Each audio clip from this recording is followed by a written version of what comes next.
Is that supposed to be Trump? Dude, let's go.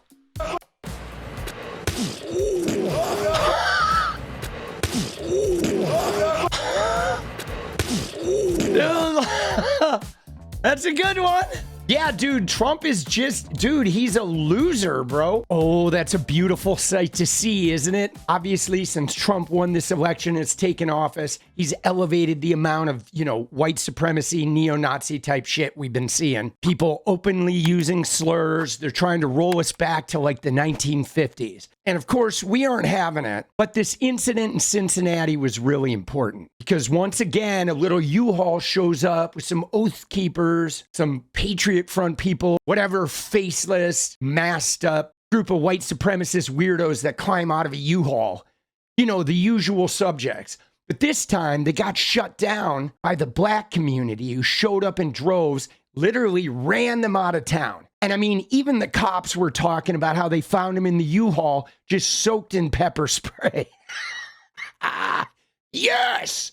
Oh, no white supremacists today! But it also really ties in with what went on at the Super Bowl. Because, man, that Kendrick Lamar halftime show was a serious statement.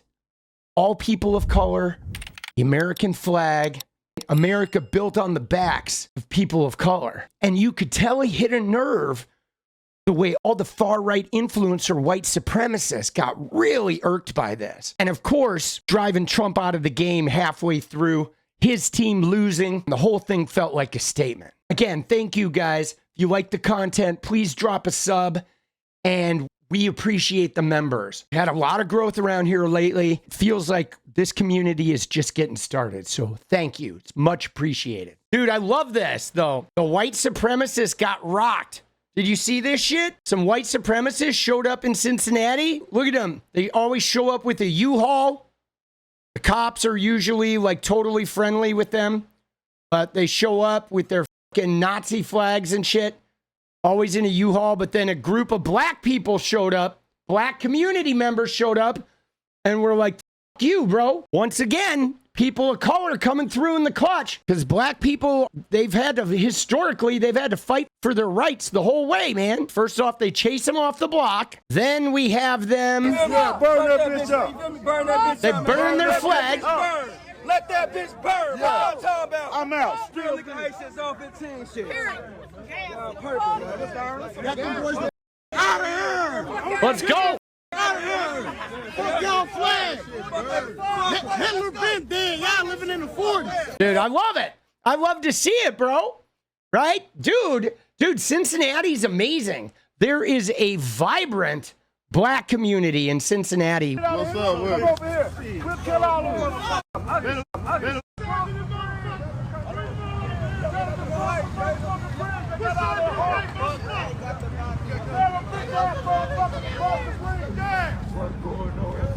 They chased him out of town. Punk ass Nazis out here, y'all. Y'all thought I was gonna In the zone.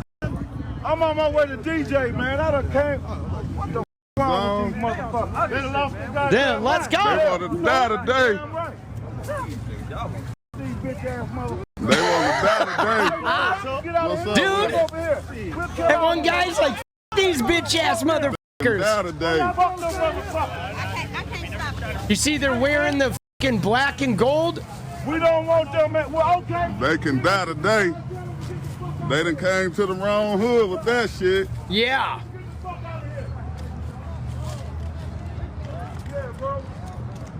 Now, there's some interesting shit going on, dude. And then I bet they won't bring their ass. dude, they punctured the tires of their vehicles and shit, too. I bet they won't bring their ass here no more. This one of their cars. Where's his drivers? They said California. That's the tags on it. This. So you got the wrong hood for this one. Whoops. How you doing? So everybody coming out. They ain't letting them get to the car. How you doing? This is crazy. This is crazy. They came to the wrong hood for this shit. This is crazy. This is crazy. Dude, you love to see it. They're coming from school. This is crazy. My thing is, how do you call Well, I call 𝗣𝗢𝗟𝗓𝗪. See, it's funny because the cops are always more friendly with the Nazis than they are with the actual civil rights protesters. This is crazy. It's a Cincinnati police here. Yeah, dude, Cincinnati was always like one of my favorite tour spots. I used to play at a club called the Comet, but it's just the really like vibrant, multiracial city, you know, beautiful fucking city. There's a really stark income disparity there. That's hard. Like there are some neighborhoods in Cincinnati that are extraordinarily segregated and there's a lot of income disparity. But I don't know, man. There's something about the community there. I feel like I don't know how to describe it, but having seen some parts of the city, there's like a community togetherness in Cincinnati that is super inspiring. How they combat that by community and taking care of each other. And you get this a lot from any type of, you know, minority group or oppressed group. They develop mechanisms where they realize that they can't do it alone. And so their family unit extends beyond just their own family to like their building and then to their block and then to their subdivision or what have you. And it's not like they don't have issues, because they do, but when push comes to shove and they need each other, they will fucking circle the wagons for each other in a way that you don't fucking see that in like a lot of the white neighborhoods. White neighborhoods are usually much more divisive and you know, vindictive, and they don't want to circle the wagons unless there's something in it for them. And I've always thought that that's really amazing. And I wish instead of being oppressive towards people, we would learn the lessons. Like, for example, you look at what we were talking about earlier with Sarah McBride and with the people that are misgendering her.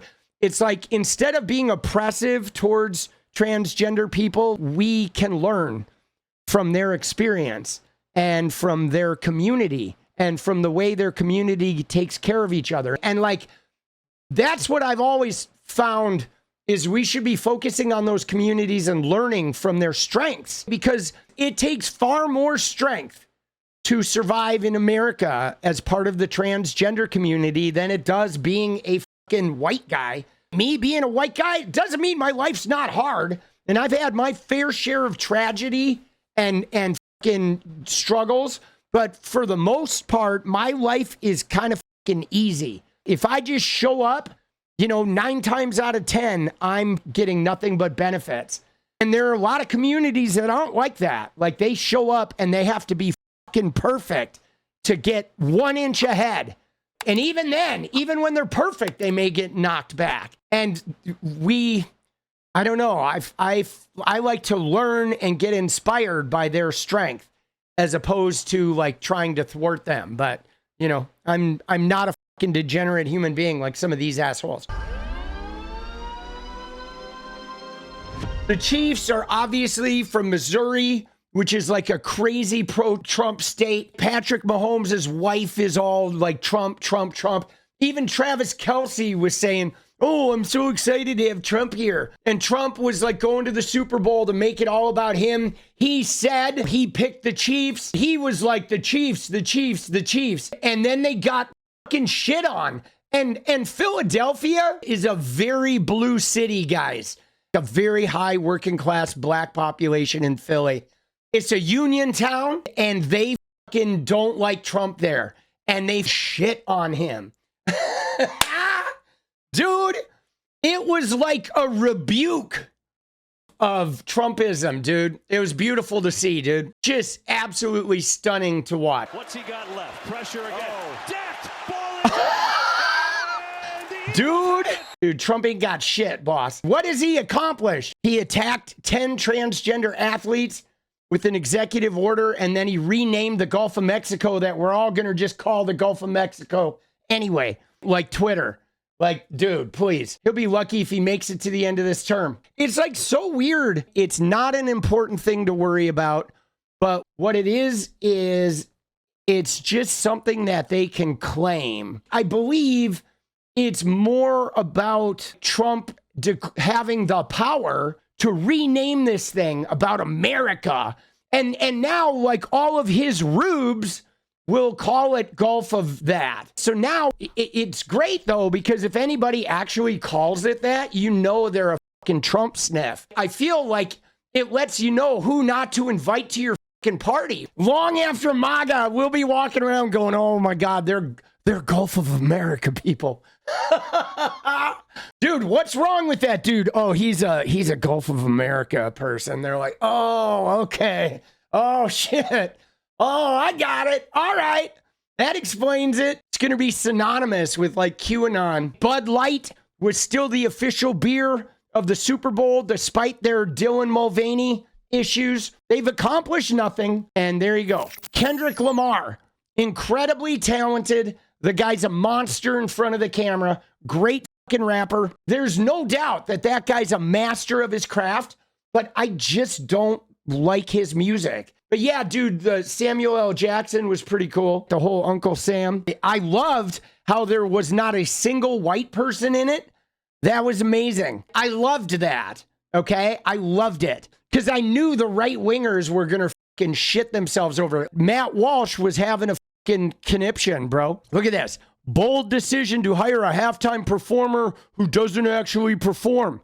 Bizarre decision by the NFL to have some guy come out and lethargically mumble a bunch of songs that 90% of the NFL audience has never heard.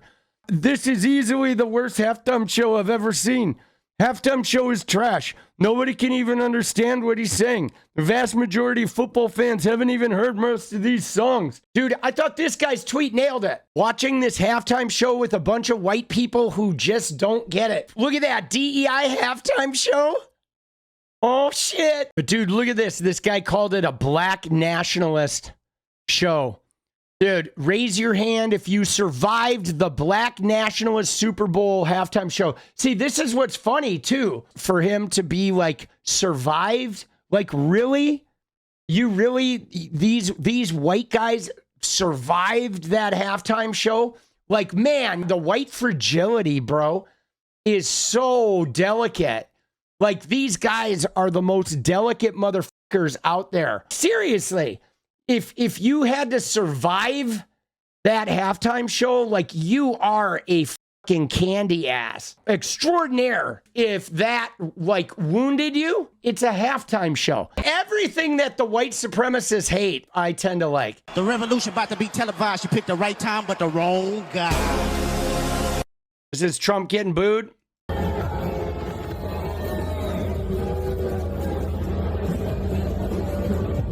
What a loser, bro. He was allowed to wander on the field. What an idiot. Yeah, there we go.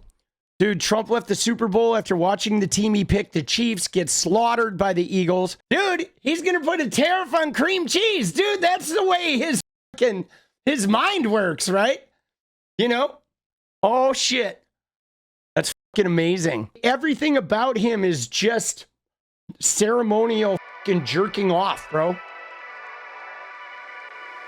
What is up, guys? Thank you so much for watching. If you like the video, you want to support independent resistance media, you know what to do. Drop that sub, hit the like button, and please share it. And we do love our members, so if you want to become a member, it's another really great way to support.